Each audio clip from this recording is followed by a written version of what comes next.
Story 13. Farm Animals. I live on a farm. I'm only 8 years old, but I can do many things. When I get up in the morning, I feed the chickens. I open the gate for the sheep. I give the goats water. In the afternoon, I gather the eggs and I brush the horses. In the evening, I bring the sheep back. Once, I saw a baby goat being born.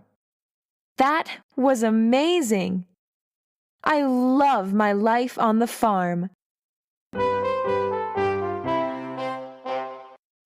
Good boy.